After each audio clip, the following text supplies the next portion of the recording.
Is your small business growing? That's the question we address right here on the Grow Your Biz Show. This is the place where I interview strategic entrepreneurs who can help inspire and inform you as you grow and launch your own business. Hi, I'm Paul Madsen, host of the program, and I am thrilled today because this is a very unique show. I'm out here in Vala's Pumpkin Patch with guess who? None other than the famous Tim Vala. Tim, nice to see you. Thank you. Thanks for having us out here today. Yeah, no, I appreciate it. It's a wonderful day and a wonderful place. My family has come out here dozens of times and had the memories and made the memories. You've got a great thing out here. So, well, thank you. Well, we're going to jump right in if that's okay. Sure. We'd like to start by asking you, Tim, what business are you in? Well, we're in the business of making family memories. Well, magical moments for the families that they'll always treasure and remember. Well, that's awesome. You don't sell pumpkins or fudge. You're in the business of family memories. Right. Further down the road. And I got to tell you, that's for me. I told you off camera how I love the graveyard and all the here lies so and so. Yeah, that's hilarious. Yeah. And I love the how tall this year. We've got lots of those shots. Right. And, I speak for thousands of families, I'm sure, in the area who really enjoy it out here. So you're in the business of family memories. Do you have any people who come up to you and say, thank you, this is a big part of my family's history every year? Oh, yes. So we're getting the third generation even, I never thought of that. And it's really kind of cool, But a lot of the kids that came out, now they're growing up and they have kids and their kids are having kids. It's really neat, and it's something that can be enjoyed by all generations. Well, that's really, the grandparents enjoy it along with their kids and their kids, That's true. Kids, so it's a really neat three-generation thing. Well, that's awesome. Just today I've seen all sorts of people of all ages out here, from strollers to seniors, and everybody seems to be having a good time. So that's great. Well, Tim, let me ask you this. Why did you get into this business? Well, I just wanted to start my own business, and when I graduated from college back in 1976, the economy wasn't really great, and it took, I realized that if you're going to be working, it's you're going to be doing a lot of hours, a lot of years, and I wanted to do something I wanted to do, I guess, and so I started thinking about, well, what kind of business would I like to be in? What do I do in my off time when I'm not working? What are your passions? And what are my passions and interests? Because I thought, well, there's certain things you can be in your own business, but if you don't really have a passion for the business, it's not. You might as well just work for someone else. It's easier. Exactly. Yeah. It's much easier. Right. And so anyway, I like to be outside. I like hunting and fishing. And I like, one of the things I liked was gardening. And my dad always had a garden. I always kind of helped him, and we happened to buy a house. And you lived in town? You grew up in the city? Or? From kind of South Omaha area. Okay. And I grew, my whole backyard was a garden. And one of the things we grew was strawberries. Okay. And I took some strawberries into the place where I was working at the time, and they raved about how great the fresh strawberries, was, and compared to shipped in California strawberries, they just taste delicious. Right. And I happened to go to the library, and there was a nice little article in a magazine about You Pick strawberries and how they were kind of popular. And just a general interest magazine? Yeah. And I don't remember even which one it was, but I just kind of remember seeing it and reading the article, and it kind of gave me the idea. And I think one of the things that attracted me was that you didn't need a huge investment to get into this kind of agriculture or farming. Thousands of acres, like you mentioned, right? Yeah. You didn't need $100,000 combines and thousands of acres and a lot of the customers pick their crops. Right. And and strawberries are a high-value crop, so you could start out with 10 acres of strawberries was you could do pretty well on. Oh, really? So, that few, huh? And so that was my first motivation, and so then I spent 2-3 years basically knocking on doors around the Omaha metro area. I was over in Iowa and down in Plattsmouth, up north, trying to find land because I didn't have any land, didn't have a lot of money to buy land either. I was very fortunate to come out here, and I ran into a farmer that was kind of semi-retired, living in our haunted farmhouse at the time. Oh my! Lived here for 30 years, grew up a family, you know, and just He farmed this as a farm. just farmed this as a farm, corn, and corn or whatever. corn and beans, Okay. and but a very very nice family, and they were moving into Gretna to a newer house, Okay. and so they I guess they just thought, well, it'd be kind of interesting to see how a kid would do on doing something different, you know. Okay. And so we rented with the option to buy, and Okay. and All what right. I So you did, didn't have to have a lot of money up front. There. didn't have to. You found the right seller. And, Right. And right location. And he your, helped your me. tip was strawberries from day one. The day one, Okay. we rented 10 acres of to put in summer vegetables that Okay. first year, because I realized, you know, you plant strawberries in the spring, Okay. but you don't harvest them to the next spring. Okay, gotcha. And even I was smart enough to realize figured that I one out. needed a cash flow. Yeah, I okay. never knew what cash flow meant, Yeah, but yeah. I knew how it worked, you know. Well, you- because like you I said, didn't you- have any. So that makes you real wake up. so, real fast. right, Like, right. Oh, gosh, Yeah. I gotta eat today. You know? yeah, because I think I was telling you before, my wife and I, Jan, we both graduated from college, both in education type areas, and we didn't have any business background whatsoever. Right. And our parents never were in business, and so we didn't have that, that advantage of having a business background. Gotcha. And so you learned the hard way yeah, about cash flow. right. But I like the rent to own thing. I didn't know that part of it. And, Yeah. I mean, you knew that you wanted to be in business for yourself. Right. So have your own control of your own destiny. And you also wanted to follow your passions and be outdoors and enjoy gardens and Right. things like that. And then you found a way, is what I'm trying to Right. say. You found a place. How many doors did you knock on, do you think? Probably, 50 or so. Yeah, wow, yeah. yeah. I mean, it was like, and we had a couple real estate agents. People answer the door, well, what do you want? Yeah. I'm not selling anything. What's kind of funny now is that most of the places I was there is like there's houses there now. Oh, I suppose. And you know, when I came out here, it seemed like it was kind of far out. Yeah. It was in Gretna. People didn't know where Gretna was Sure, at that. yeah, oh, yeah. This was like Well, it's 35 30, years 30, ago. Yeah. Gretna's a small independent town. One of my good friends at the time said, "Well, why did you move so far out? Couldn't you find a closer place?" And now I'm lucky. Town's getting closer. Yeah, because we're getting rooftops even coming out our way now. Yeah, So we're that's starting to right. get surrounded a little bit. Sure, sure. But a lot of the places I went, they're not there anymore. Yeah, So, well, I understand. Yeah, so they it's get interesting all to the- see how things have changed. all the encroachment of the city. Right. Yeah, it's solid from Gretna to Omaha now. Right, And so right. who knows where it's going. Right. Well, so I guess I get the why. We talked about it. The outdoors, the gardening, the want to be your own man, that kind of thing. And well, tell me this. People are hard pressed all the time. I mean, the economy's good, but their entertainment dollars are limited in some respects. Right. And this is obviously entertainment and family memories, but it's obviously Sure. entertainment. I mean, how is, and I know the answer, but how is Vala's Pumpkin Patch, unique and different from other ways people would spend their money on their entertainment dollar? Well, I think it's a special time of the year, for one thing. Okay. And that was one of the things when we made the transition from strawberries to the pumpkins. I just noticed that our customers had more fun working, coming out in the fall than they did in the spring. For whatever reason, you think the spring would be good because of but the strawberries was kind of hard because it was hard work to pick them, for one thing. Yeah. Well, that's a And good then point. you didn't know exactly when they were going to come in, because depending on if it was a cool spring or a hot spring, and so marketing was a little Wet, harder. We didn't have Facebook and those kind of things back then either to let people know. Sure. And but people, it just wasn't a family activity, and for some reason the fall season seemed to be more of a family activity. Sure. People know winter's coming.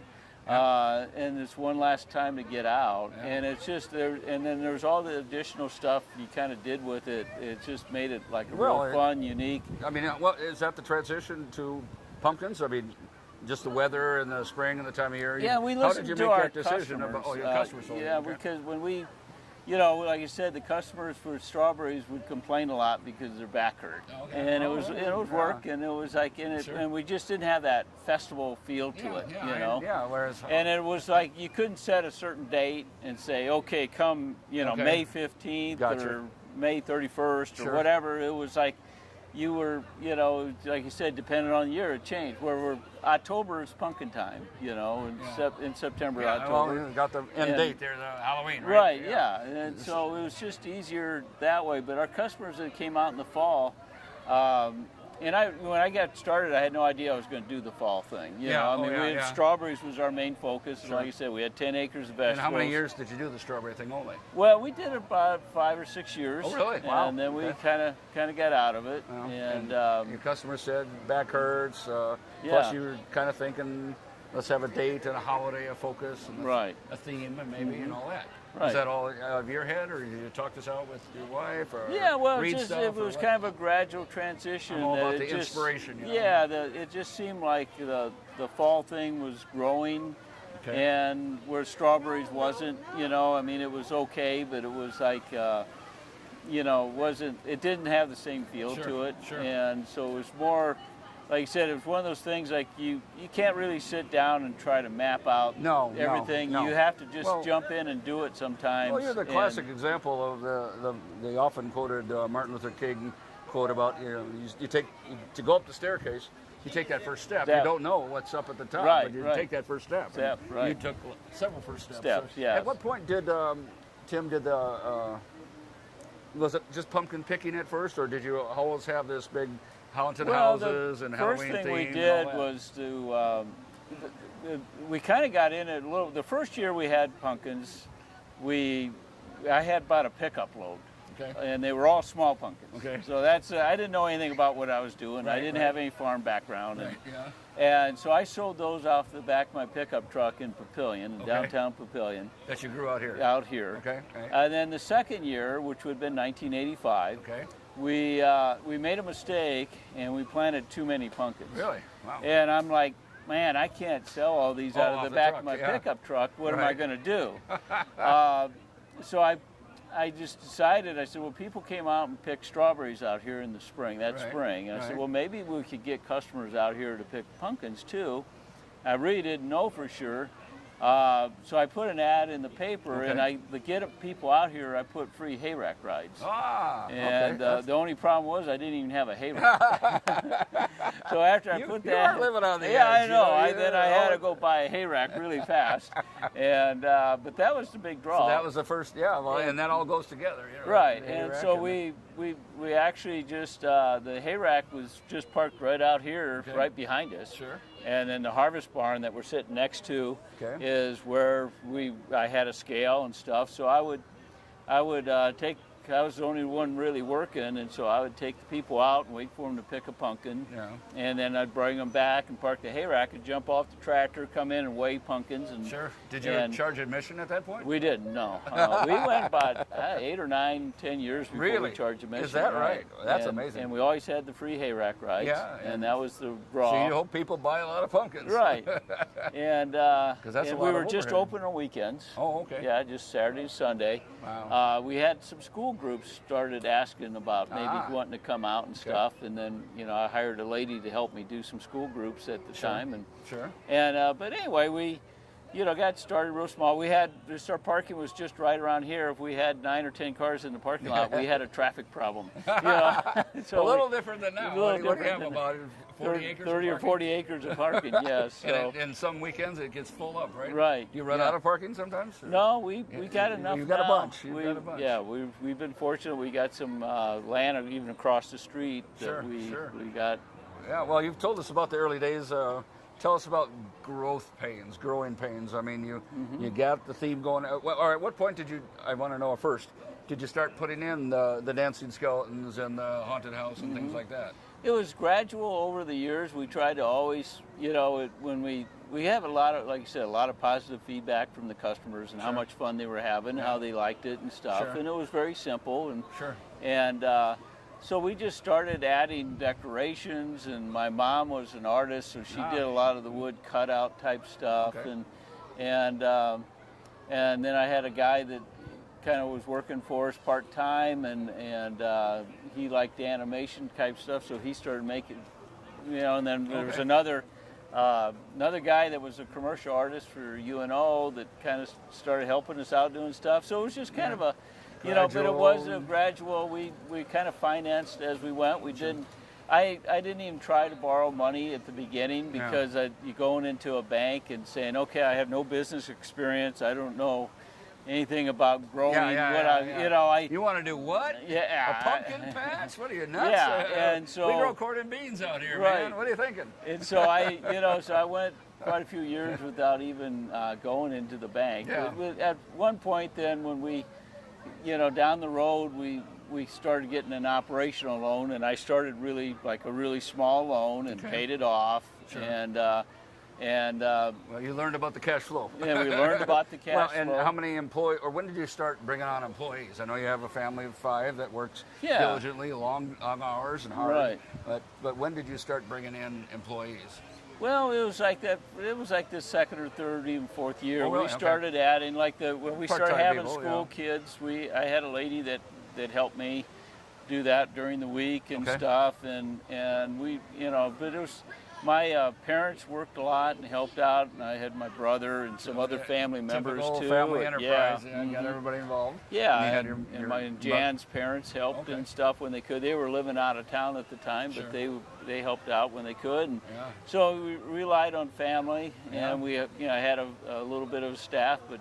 We started gradually adding employees, and some of the people are still with us here 30-some years later. Wow, that's fun. They're kind of like extended family Right, themselves. Huh? yeah. Well, that's neat.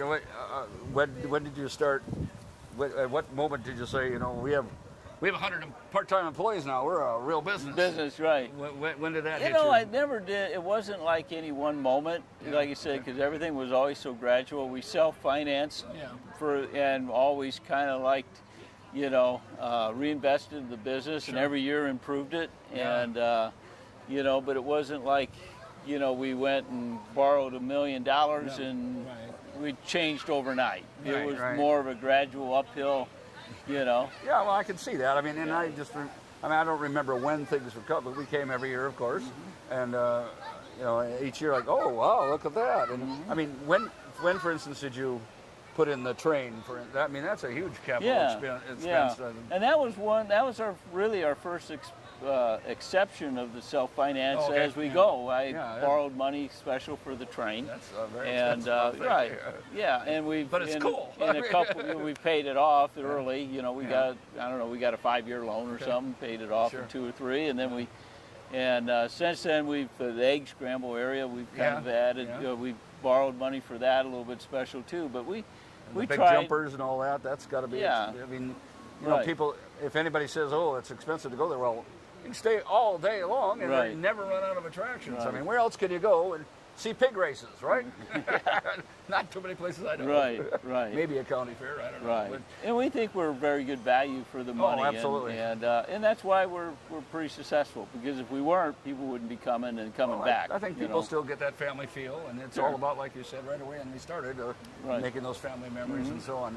Well, any bumps along? I mean, I like the way, as a businessman, a business family, you grew it slowly, incrementally, had new ideas, tested new stuff out as you went along. Some things were there any things you tested out that didn't go as planned, or? Nothing really huge. I mean, we've been real fortunate. I think we thought things out really good before we did things, and and I think the other thing was, one of the reasons we were successful is because I really did a lot of, I was self-taught, but I made a lot of effort to go to other states and look at other farms. Oh, okay. And in the wintertime, there's a couple conferences that deals with our type of business. There are pumpkin patch conferences? Yeah, they're called, they're not really called that, but they're like for direct marketing type. Oh, sure. So when you sell directly to the consumer or to the... you got retail. And that's like apple orchards and different, wineries or whatever, there's different things. But I'd go to different states and went to these conferences, got to know some of the other farms around the country, and so I learned a lot. Is it a growing industry? I mean, I've seen a couple other pumpkin patches in the greater metro area, but I think we're fairly mature as far as, there's always ones that kind of come into the business and leave out. Yeah, there's some that are always coming in, some going out, but I don't think it's greatly changing, Sure. Well, it's got to be kind of location dependent, I'm sure, we were really one of the leaders in the industry as far as what we do with the pumpkin patch. And then I'm talking about, well, we have the, you know, like the Spook Sheds, Haunted House, the Storybook Barn, we have playgrounds. Yeah, because I think before, like 30 years ago, there was a lot of pumpkin patches that were basically just a hay rack right out to them, or just pumpkins around their barns. Right, right. You know, and you came out and bought a pumpkin, and that was kind of it, you know. Okay. But where we've added a lot of the entertainment with the big races, and then we've added the food component to it, because people love to eat. How many food stations I think there's like 30 or something like that. 30 places to buy food? Yeah, it's just kind of... you won't go away hungry. Yeah, we ramp up for the weekends, obviously, compared, you know, during the week. But it's there's a lot of places to eat, and that's one thing we'll people put a map on the screen, but yeah, a great map around here of all the food places, and caramel apples and turkey legs and what else? Yeah, I'd say the kettle corn, caramel apples are probably the two of the biggest. You know, kind of our signature. Turkey legs. And now the pie thing, the pie barn. Right, the pie barn, and my youngest daughter is you know, really big in the food. She worked at the Food Network in New York City for a while, and then she went to culinary school. Holy cow! So she makes a great homemade pie, and we, you know, we use our own pumpkins and we actually use like 3 different pumpkin varieties to get the mix that she likes. I'm getting hungry just talking about it. And then of course the salted caramel apple pie is our #1 pie that we sell. And we get them out, you know, apples out of our orchard now, and we. How many trees did you plant? We have close to 30,000. That's a lot of trees. Yeah, and they're not all in full production at this point, because we've been planting them over the last 4 years. But and we have over 30 varieties. Wow. Not all 30 varieties are ready like this year, right now, but in the next 2 or 3 years. Because you only started that how long ago? About 4 years ago. Okay. So it takes a while to the first ones we planted 4 years ago have a you know, pretty good yield on them. They're still not 100%, but you know, the ones that are, you know, 1 or 2 year trees, you don't have any crop, and then the 3rd year you get just a tiny one. Okay. And about the 4th year you're starting to get like maybe a 50% crop. Okay. So. Bad joke here. It takes time to bear fruit. Yeah, right. Anyway. Well, at least I got one laugh on it. So, anyway, we're at the segment here where we need to think about advice for budding entrepreneurs. I mean, you talk for hours about what you've learned along the way, or days maybe, because it's been 30-some years. Right. From the early days to mid part to right now, I mean, what lessons do you have for someone who wants to get out there and start their own business or grow the business that they have? What advice do you have? What do you have for people? You know, I don't think there's anything like is earth-shattering or anything, but I do remember, you know, like when I first got started, I talked to a guy that had a lot of business savvy and was very successful in business, and he told me 3 things, and unfortunately I don't remember 2 out of the 3. But and I don't think it's not necessarily true for everything. But he said that his advice to me was like, just do it yourself if at all possible, and not try to get into any kind of partnership. Okay. And I think overall that's good advice. I mean, there's always exceptions. I mean, there's a Ben and Jerry's ice cream, right? Yeah. And they've obviously been successful. Right. And you can look back at businesses, and there's some real successful businesses that were partnerships. Right. But for the most part, the partnership thing just doesn't work real well. It just seems like one partner always thinks they're working harder than the other. Oh yeah, I've seen that many times. And then there's like 5 years down the line, there's a breakup, and then you got to split up the business, and it tears the business apart. I've seen that many times. 50-50. Oh, well, we're 50-50. They're eager to be right first, and like you said, someone thinks, well, I'm smarter than you, or I'm working harder than you. And and I think when I first got started, you know, I think there was a few times where people saw that there's potential and offered to be partners, and I kind of like, you know, I always thought of that, and I thought, no, I'm going to just do it myself. That's good advice. It's always interesting. I mean, it would be like, oh man, I could use your talent, or I could use your money, but I'm glad I didn't. You grew it. So that you was bootstrapped it along the way. One out of the three. Didn't borrow money for a long time. You Yeah. bootstrapped it, allowed you to make those decisions. Right. I mean, you go into business on your own, to be in business on your own, not to necessarily have someone breathing down your neck. Right, right. And so you were smart about that. What Sure. else? Number two? Number two was to just do it and not do it part-time. And he said he knew a lot of people that got in these businesses, especially the agriculture type, like we are, where they want to work their full-time job and do this like after work and on the weekends. And he says you're never really fully committed, and you always have that fallback. You have a foot in and two it's kind of streams, like right? if you cross a bridge and burn it, Yeah. you got to keep going. Yeah. And that was kind of his philosophy. Well, that's what you did here, And too. I think that's. I mean, I was at the time I had a full-time job that was paying pretty good. Yeah. And it was, so the thought process is that, man, it's really hard to give up a good paying job and start where you're not making any money and you're spending money. And this might all go south. But I listened to him and quit my full-time job, and I jumped in with both feet, and it was scary. It was not. My wife did have a full-time job that she kept, and so we did have that for our family. We had a young family at the time, and so we had some responsibilities and stuff. But lots of risk. But so that's the other thing would be just do it and do it. Burn that bridge behind you. And, Makes sense. And then you're forced to make, to be successful. You're going to sink or swim. Yeah. Well, that makes sense. Listen to Tim. Don't hesitate. Jump in with both feet, and keep your own control of what you have going. Don't necessarily bring in partners or money if you don't need it. Maybe it's better to grow incrementally. We have a true success story in front of us. And Tim, any last thoughts for you as we sign off here? No, I'm good. Well, I'm thanks pretty again for happy. having us out Thank here. you, Beautiful Paul. place. Yeah, I'm going to go it. buy a pie, I think. Okay. As we wrap up, reminding viewers to go to growmedia.com. That'll allow you to see what seminars and books and coaching opportunities that I have coming up, and that you can be part of as part of the Grow Your Biz theme. So thanks for joining us. Tim, thanks for having us. Thank you. And come on out to Vala's Pumpkin Patch. See you next time in the Grow Your Biz show.